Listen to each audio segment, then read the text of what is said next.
Rata, como já foi apresentado, sou José Rata, sou angolano, sou ex-preso político, sou também ativista e membro cofundador do movimento Terceira Divisão. Eh, Primeiro, aproveito desde já essa oportunidade para agradecer, né, o apoio solidário do povo brasileiro durante os atos feitos em frente aos consulados, quer seja daqui do Rio de Janeiro, aí em São Paulo e também em Brasília. Angola, nesse momento, vive uma manifestação de ditadura, de perseguição, de repressão nunca antes vistos. E valeu todo esse apoio porque sozinhos somos praticamente ninguém.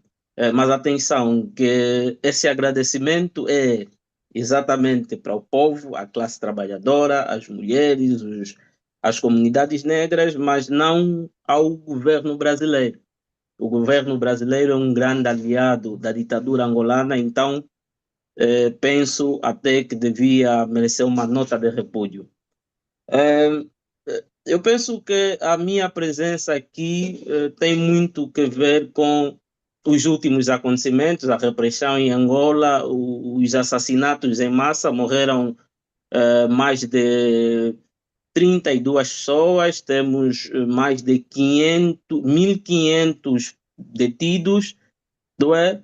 E nesses últimos dias eu tenho feito um grande trabalho, muita entrevista, palestras, etc. E eu tenho falado que é impossível explicar o que aconteceu durante 3 dias, o dia 28, 29 e 30 do mês passado, simplesmente em 1 ou 2 semanas. A dimensão da repressão, a dimensão da violência não encontrará uma explicação em 1 semana, em um mês ou mesmo em um ano. E eu prefiro sempre eh, recuar um pouco no tempo para explicar o que aconteceu. Ao meu ver, eh, os dias 28, 29 e 30 de maio são resultado dos 50 anos de falta de liberdade de expressão, de falta de soberania nacional e, sobretudo, de falta de perspectiva de vida, de falta de um desenvolvimento econômico. Você pode calar um povo durante 50 anos, pode não haver liberdade de expressão durante 50 anos. A população consegue ficar calada, pode ser silenciada durante 30, 40, 50 anos, mas ninguém consegue ficar com fome durante 2, 3, 4 meses. Então, o que aconteceu no final do último mês é o reflexo do acumular dessas situações. E eu vou voltar um pouco até o fim da nossa guerra civil, no ano 2002, para explicar como é que tem evoluído a situação de Angola. Ora bem, em 2002 foi o fim da Guerra Civil Angola, uma guerra que começa logo no período da independência, em 11 de novembro de 1975. Houve uma tentativa de um acordo de paz em 91 por intermédio dos acordos de Bicesse, mas em 92, em outubro de 92, o país voltou a uma guerra civil que só terminou em 2002 com a morte do fundador da UNITA, Jonas Savimbi. Esse período coincide com o início da guerra dos Estados Unidos da América no Iraque, a famosa guerra contra o terror. O que essa guerra contra o terror tem de importante para Angola? Essa guerra contra o terror significou instabilidade no Médio Oriente, um espaço geográfico rico e produtor de petróleo no mundo, e a busca do mercado alternativo. Ora, Angola é o segundo maior produtor de petróleo em África, atrás da Nigéria.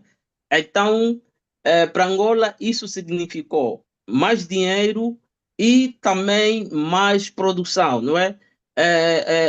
O petróleo em Angola começou a ser explorado em 66, só assistiu um crescimento e exatamente nesse período registra uma explosão.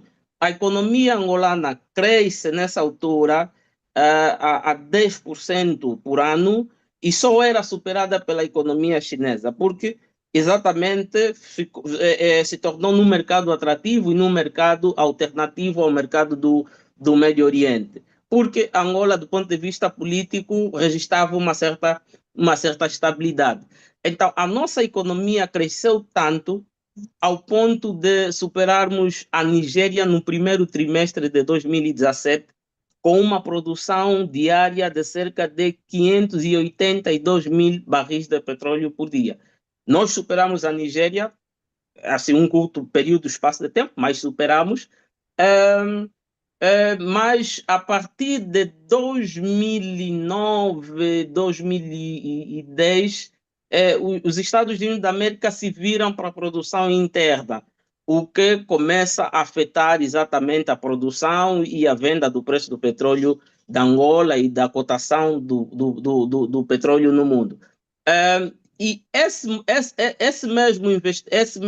mesma produção americana começa a afetar Angola, não é? A produção petrolífera em Angola baixa, o preço do petróleo baixa e começa a afetar o orçamento geral do Estado em Angola, porque o nosso orçamento geral do Estado depende maioritariamente do petróleo. O nosso maior recurso, infelizmente, ainda é o petróleo. E qualquer redução de produção ou redução dos preços do petróleo afeta diretamente o orçamento geral do Estado. Nós, em finais de 2018, tivemos que recorrer ao FMI. O FMI entrou em Angola com um apoio, um fornecimento de cerca de 3,7 mil milhões de dólares, ou seja, 3,7 bilhões de dólares. E como nós sabemos, o FMI não dá nada, não empresta nada, não é sem olhar para as políticas de austeridade. E o setor social em Angola foi o mais afetado. O setor social e o setor da subvenção dos preços de combustíveis. O Estado angolano começou a fazer corte na subvenção que faz aos preços dos combustíveis. Em 2023, houve o primeiro corte e naquela altura eu inclusive participei na organização de protestos. Realizamos protestos nas 17 das 18 províncias da Angola na altura. Atualmente temos 21 províncias. E o resultado foram 5 ou 6 mortos na província do Ambo, incluindo uma criança de 12 anos. Nesse ano, 2025, o Estado angolano voltou novamente à subida do preço dos combustíveis, não é? Porque a estratégia devia ser de um aumento gradual dos preços. O aumento gradual dos preços dos combustíveis significa redução gradual da subvenção. Então, o Estado, o governo angolano, o governo do MPLA, liderado por João Lourenço, decidiu aumentar o preço dos combustíveis esse ano e não se fez esperar. Surgiram movimentos de contestação. Primeiro foi um movimento contra a subida dos combustíveis, depois o movimento dos estudantes e, finalmente, a Associação dos Taxistas de Angola decidiu paralisar um ato de protesto pacífico, decidiu paralisar a atividade de táxi para, de forma simbólica, protestar contra essa subida dos preços dos combustíveis. Mas, como eu disse anteriormente, há um clima político de autoritarismo, de repressão durante 5 anos, durante 50 anos. Então, a população aproveitou aquele momento para expressar essa indignação. Houve um levante popular, se invadiram lojas de mantimentos.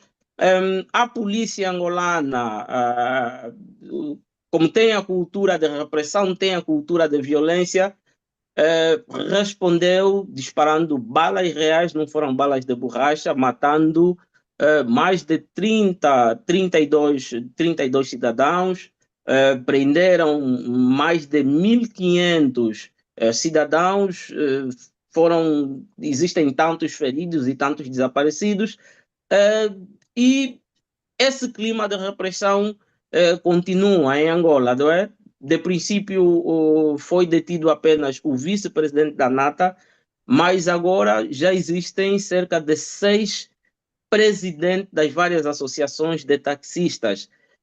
E mais, as acusações não têm que ver só sobre vandalismo ou então destruição de patrimônio público. As acusações agora também é de terrorismo.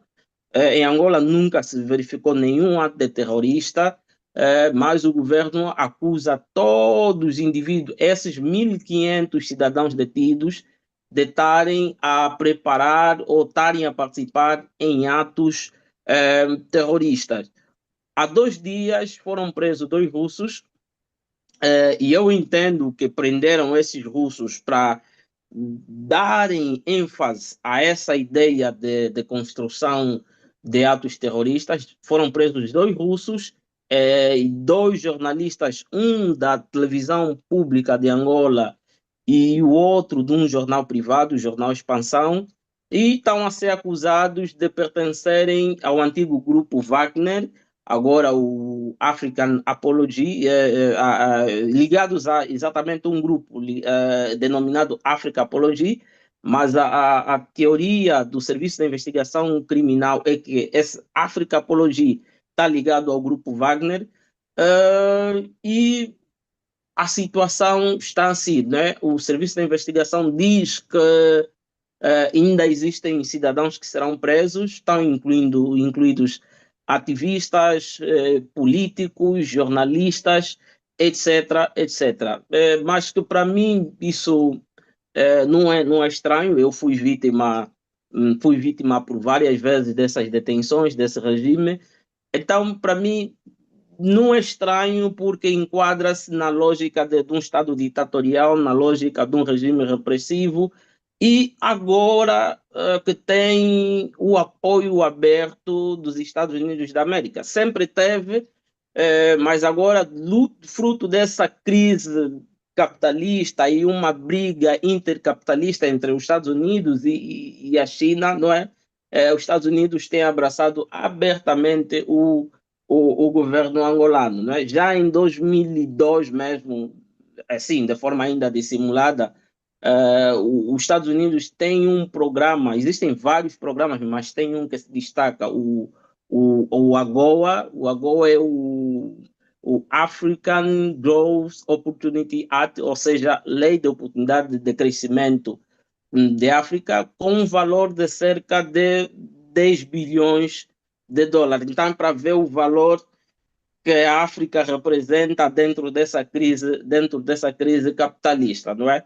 Então, eu gostava, assim, de forma bem resumida, terminar por aqui. Eu não sei se depois haverá um momento de perguntas e respostas, mas não vou terminar ainda sem tocar em 2 pontos. O primeiro ponto é sobre o apoio que eu disse aqui, inclusive eu agradeci, não é, à população brasileira, mas também senti que o Brasil ainda está dividido quando se fala sobre a África no geral e Angola em particular. E por que que há essa visão? As pessoas não aderem aos atos de protesto, as pessoas olham como se nós estivéssemos exatamente a agir contra um governo progressista ou como se estivéssemos a fazer uma agenda da direita. Eu acho que devem conhecer melhor Angola, devem pesquisar melhor sobre Angola, para entender que o MPLA, o regime que está em Angola, em nada representa o socialismo, em nada representa o comunismo. O socialismo em nada tem a ver com a opressão. O socialismo em nada tem a ver com ditadura.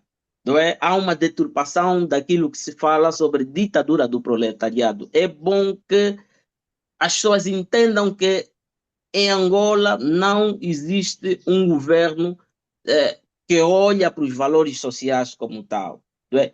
E é bom, e foi bom até essa solidariedade que veio maioritariamente da esquerda, porque começou a se quebrar um tabu em Angola. Em Angola, as pessoas têm um pavor quando se fala de socialismo, exatamente por causa do MPLA, e essa solidariedade veio a quebrar esse tabu. O povo de Angola percebeu que, afinal, há socialistas que criticam outros supostos socialistas, né? E isso fez toda a diferença durante os atos de protestos e solidariedade que ocorreram na semana passada.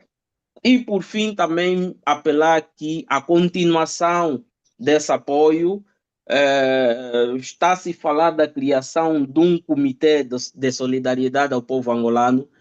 Eu espero que esse comitê seja mesmo efetivado, seja criado de forma prática e atuante esse comitê de solidariedade, porque é muito problema que Angola passa, mas um dos maiores problemas é da invisibilidade. E penso que o primeiro trabalho, ou a primeira tarefa que esse comitê pode começar a desempenhar é exatamente dar visibilidade daquilo que acontece em Angola, criar debates sobre a indefinição do sistema político em Angola, nos ajudar também a perceber sobre o que se passa em Angola, porque 50 anos de ditadura significa 50 anos com mente destruída. As pessoas não têm a noção de que os problemas de Angola são a continuação da crise do sistema capitalista, e Angola, por ser uma fonte rica de recursos, não é? Então acaba por ser afetado por esse egoísmo capitalista, por essa